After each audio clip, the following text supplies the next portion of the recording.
పాకిస్తాన్ ఆవిర్భావం వెనుక ఒక దైవిక లక్ష్యం ఉంది. దాన్ని నెరవేర్చే చారిత్రాత్మక అవకాశం ఇప్పుడు మా ముందుంది అంటూ ఆ దేశ ఆర్మీ చీఫ్ అసీం మునీర్ అన్నారు.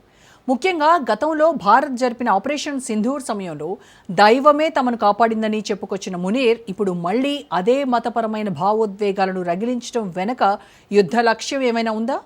ఆయన చేసిన ఈ రహస్య హెచ్చరిక వెనుక అసలు అర్థమేంటి?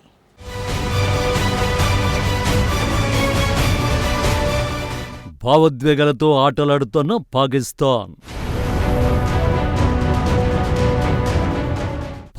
లక్ష్యం నెరవేరుతోందన్న అసీం. మునీర్ రహస్య హెచ్చరిక వెనుకున్న అర్థమేంటి? పోయేదేముంది, పోతే పేరు పోతుంది అన్నట్లు ఆర్థికంగా పూర్తిగా కుదిరిన దేశాలు సాధారణంగా ప్రజల దృష్టిని మళ్లించేందుకు భావోద్వేగాల్ని ఆశ్రయిస్తుంటాయి. ఇప్పుడు అదే పని పాకిస్తాన్లో జరుగుతోందనే ప్రశ్నలు బలంగానే వినిపిస్తున్నాయి. ఇటీవల Pakistan army chief general Asim Munir చేసిన వ్యాఖ్యలు దక్షిణాసియాలో కొత్త చర్చకు తెరతీశాయి. పాకిస్తాన్ ఆవిర్భావం వెనుక ఒక దైవిక లక్ష్యం ఉందని, ఆ లక్ష్యాన్ని నెరవేర్చేందుకు ఇప్పుడు తమకు ఒక చారిత్రాత్మక అవకాశం లభించిందని ఆయన ప్రకటించారు. వినడానికి ఇవి మతపరమైన ఆలోచనలుగా అనిపించినా లోతుగా చూస్తే వీటి వెనుక రాజకీయ, సైనిక ఉద్దేశాలు దాగి ఉన్నాయని విశ్లేషకులు భావిస్తున్నారు. నవాజ్ షరీఫ్ మనవడు జునైద్ సఫ్దర్ వివాహ రిసెప్షన్ సందర్భంగా మీడియాతో మాట్లాడిన అసీం మునీర్ చాలా జాగ్రత్తగా కానీ రెచ్చగొట్టే విధంగా ఈ వ్యాఖ్యలు చేశారు. పాకిస్తాన్ కేవలం ఒక దేశం కాదని, ఇస్లాం కోసం ఏర్పడిన ప్రత్యేక అస్తిత్వమని ఆయన చెప్పుకొచ్చారు. లక్ష్యాన్ని చేరుకోవడానికి ఇప్పుడు ఒక చారిత్రాత్మక అవకాశం లభించిందని ఆయన అన్నారు. ముస్లిం ప్రపంచంలో పాకిస్తాన్కు ఒక ప్రత్యేక స్థానం, హోదా, ప్రాముఖ్యత ఉన్నాయని, అల్లా ఆశీర్వాదాల వల్లనే దేశం అభివృద్ధి పథంలో ముందుకు సాగుతోందని వ్యాఖ్యానించారు. పాకిస్తాన్ ఏ ఉదాత్తమైన లక్ష్యం కోసమైతే పుట్టిందో ఆ గమ్యాన్ని చేరుకోవడానికి ఇప్పుడు దైవం మాకు గొప్ప అవకాశాన్ని ఇచ్చింది. మేము ఆ దిశగా వేగంగా అడుగులు వేస్తున్నామని ఆయన ప్రకటించారు.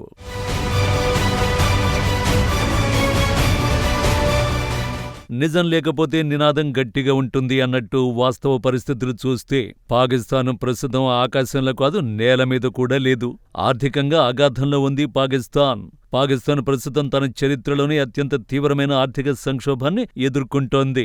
ఇటు దేశంలో వేర్పాటు ఉద్యమాలు ఊపందుకుంటున్నాయి. మరొకవైపు భారత్ సింధు జలాల్ని నిలిపేయడంతో పాక్ ప్రజలు అనేక ఇబ్బందులు పడుతున్నారు. పాకిస్తాన్ ప్రస్తుత ఆర్థిక పరిస్థితి దారుణంగా ఉంది. ప్రజలు రొట్టెల కోసం క్యూలో నిల్చోవడంతో పాటు ఘర్షణలు కూడా జరుగుతున్నాయి. ఇక నిత్యావసరాల ధరలు కూడా విపరీతంగా పెరిగాయి. కొనుగోలు శక్తి తగ్గిపోవడం, ధరలు పెరగడంతో పాటు పాకిస్తాన్ ప్రజలు అల్లాడిపోతున్న సమయంలోనే పహల్గాంలో ఉగ్రదాడి జరగడంతో భారత్ జరిపిన ఆపరేషన్ సింధూర్ మరింత పరిస్థితిని దిగజార్చింది. దీంతో పాకిస్తాన్ ప్రస్తుతం పూర్తిగా అస్తవ్యస్త స్థితిలో ఉంది. చుట్టూ ఉన్న దేశాలతో సఖ్యత లేకుండా తీవ్ర అంతర్గత ఉగ్రవాద దాడులతో విషమ పరిస్థితిని ఎదుర్కొంటోంది. అమెరికా, యూరోపియన్ యూనియన్, తుర్కీ, అజర్బైజాన్ వంటి దేశాలతో సంబంధాలు ఉన్నప్పటికీ పాకిస్తాన్ తన పొరుగు దేశాలతో సత్సంబంధాలు ఏర్పరచుకోలేకపోతున్నది. తజికిస్తాన్, ఆఫ్ఘనిస్తాన్, ఇరాన్ వంటి పొరుగు దేశాలతో పాకిస్తాన్కు సత్సంబంధాలు లేవు. ముఖ్యంగా ఇరాన్ పాక్ భూభాగం అమెరికా దాడులకు ఉపయోగించబడి ఉన్నట్టు భావిస్తూ సహకారం నివారిస్తున్నది. అంతర్జాతీయ ద్రవ్యనిధి సంస్థ పాక్ $1 బిలియన్ నిధులను రుణంగా మంజూరు చేసింది. దీని విలువ సుమారు 8,540 కోట్ల రూపాయలు ఉంటుంది. అయితే ఈ నిధులు మంజూరు చేయడానికి కూడా IMF అనేక షరతులు విధించింది. దాదాపు 50కి పైగానే షరతులు విధించింది. ఈ షరతులు చూస్తే ఈ మాత్రం దానికి ఆ నిధులు తీసుకోవడం అవసరమా అని అనిపించేంతగా. దీంతోపాటు భారత్తో కయ్యాన్ని పెంచుకోవడం వల్ల ఇంకా సమస్యలు ఎదుర్కొనే అవకాశం ఉందని కూడా అంతర్జాతీయ ద్రవ్యనిధి సంస్థ హెచ్చరించింది.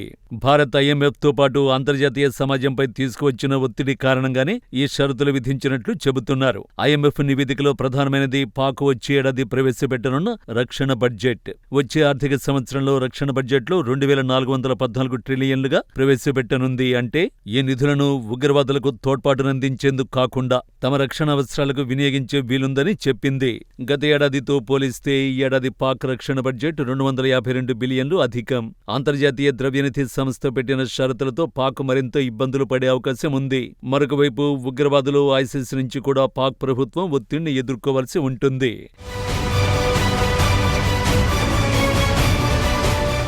ఇటు చాలా కాలంగా వర్షాలు కురవకపోవడంతో ఆనకట్టలు, భూగర్భ జలవనరులు వేగంగా తగ్గిపోయాయని, దీని కారణంగా ప్రజలు నీటి కొరతను ఎదుర్కొంటున్నారని అధికారులు చెబుతున్నారు.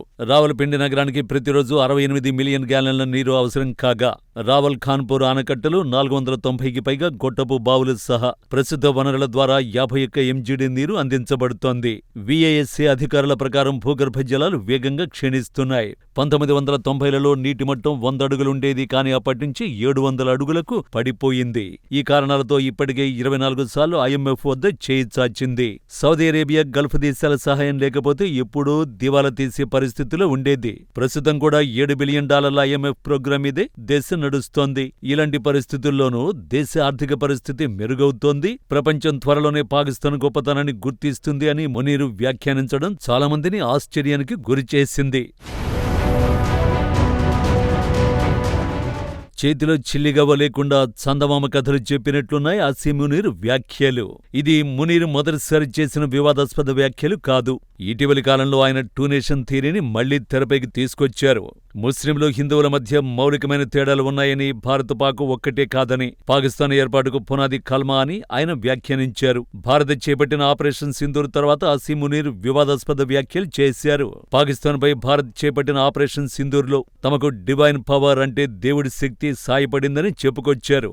ఒకవేళ అల్లా మీకు సాయం చేస్తే మిమ్మల్ని ఎవరూ అధిగమించలేరు అంటూ అసీం మునీర్ కీలక వ్యాఖ్యలు చేశారు. అలాగే పాకిస్తాన్పై భారత్ కఠిన నిర్ణయాలు తీసుకుంది. సింధు జలాల పంపిణీ నిలిపివేత, ఇరు దేశాల మధ్య గగనతలాల రద్దు తదితర కఠిన నిర్ణయాలు తీసుకుంది. ఇక్కడ ప్రశ్న ఏమిటంటే, దేశానికి ఉద్యోగాలు కావాలా లేదా మతపరమైన నినాదాలా? కడుపు మంటను మతం చల్లార్చొద్దు అన్నది కఠినమైన నిజం. మరోవైపు యుఎస్తో పాకిస్తాన్ రేర్ ఎర్త్ ఖనిజాల డీల్ కుదుర్చుకుంది. సౌదీ అరేబియా, పాకిస్తాన్ మధ్య రక్షణ ఒప్పందం కుదిరింది. దీంతో పాటు సౌదీ, పాక్, టర్కీలు కలిసి ఇస్లామిక్ నాటోకు ప్లాన్ చేస్తున్నాయి. ఈ నేపథ్యంలో ఇస్లామిక్ దేశాలపై తమ ఆధిపత్యం పెరిగిందని పాకిస్తాన్ భావిస్తోంది. ఇక గత ఏడాది భారత్తో జరిగిన ఆపరేషన్ సింధూర్లో తామే గెలిచామని పాకిస్తాన్ చెప్పుకుంటోంది. ఎయిర్ బేస్లు కోల్పోయిన తర్వాత కూడా పాకిస్తాన్ ఈ వాదన చేస్తోంది. ఇక ఈ ఘర్షణ తర్వాతే అసీం మునీర్కు పాక్ ప్రభుత్వం ఫీల్డ్ మార్షల్ పదోన్నతిని ప్రకటించింది. కాగా పాకిస్తాన్ ఆర్మీ చీఫ్ అసీం మునీర్లో అత్యధిక మతోన్మాద భావాలు ఉన్నాయి. తరచుగా సైన్యాన్ని పాకిస్తాన్ మతంతో ముడిపెడుతున్నాడు. విశ్లేషకుల అభిప్రాయం ప్రకారం అసీం మునీర్ వ్యాఖ్యలు వాస్తవానికి చాలా దూరంగా ఉన్నాయి. దేశంలో పెరుగుతున్న నిరుద్యోగం, ద్రవ్యోల్బణం, రాజకీయ అస్థిరత, బలూచిస్తాన్ వంటి ప్రాంతాల్లో తిరుగుబాట్లు, వీటన్నింటి నుంచి ప్రజల దృష్టిని మళ్లించేందుకే మతపరమైన భావోద్వేగాలను రెచ్చగొడుతున్నారని అంటున్నారు. ఇంట్లో మంటలుంటే బయట పండగలు పెట్టినట్టు ఈ పరిస్థితి కనిపిస్తోందని విమర్శలొస్తున్నాయి. కేవలం మతపరమైన భావోద్వేగాలను రెచ్చగొట్టడం ద్వారా ప్రజల దృష్టిని మళ్లించే ప్రయత్నం చేస్తున్నారని విశ్లేషకులు భావిస్తున్నారు. ఇలాంటి వేళ దైవిక లక్ష్యం, చారిత్రాత్మక అవకాశం అనే పదాలు వినిపిస్తే సహజంగానే యుద్ధకాంక్ష ఉందా, మరోసారి భారత్తో ఉద్రిక్తత పెంచే ప్రయత్నమా అన్న అనుమానాలు తలెత్తుతున్నాయి.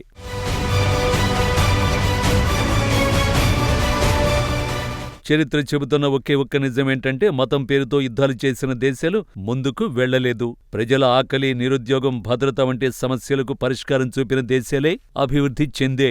పాకిస్తాన్ నిజంగా ముందుకు వెళ్లాలంటే దైవిక నినాదాల కంటే ముందు నేల మీదున్న సమస్యలను పరిష్కరించుకోవాలి. లేకపోతే గాలిలో కోటలు కట్టుకుంటే గాలివానకు కూలిపోతాయన్నట్టే పరిస్థితి మళ్లీ మళ్లీ ఎదురవుతూనే ఉంటుంది. తీవ్రమైన అప్పులు, అంతర్గత కలహాలతో సతమతమైపోతున్న దేశానికి లేనిపోని దైవిక మిషన్లను ఆపాదించడం వెనుక మరో యుద్ధకాంక్ష ఉందా అన్న అనుమానాలు వ్యక్తమవుతున్నాయి. ఈ మొత్తం పరిణామాలు చూస్తే పాకిస్తాన్ ప్రపంచంలో ఇస్లామిక్ ప్రపంచానికి పెద్దన్న కావాలని ఆశపడుతోందనేది సుస్పష్టం. ఇస్లామిక్ దేశాల్లో ప్రస్తుతం పాక్ వద్ద మాత్రమే అణ్వాయుధాలున్నాయి. దీని ద్వారా ఇస్లామిక్ నాటోను ఏర్పాటు చేయాలని ఉవ్విళ్లూరుతోంది.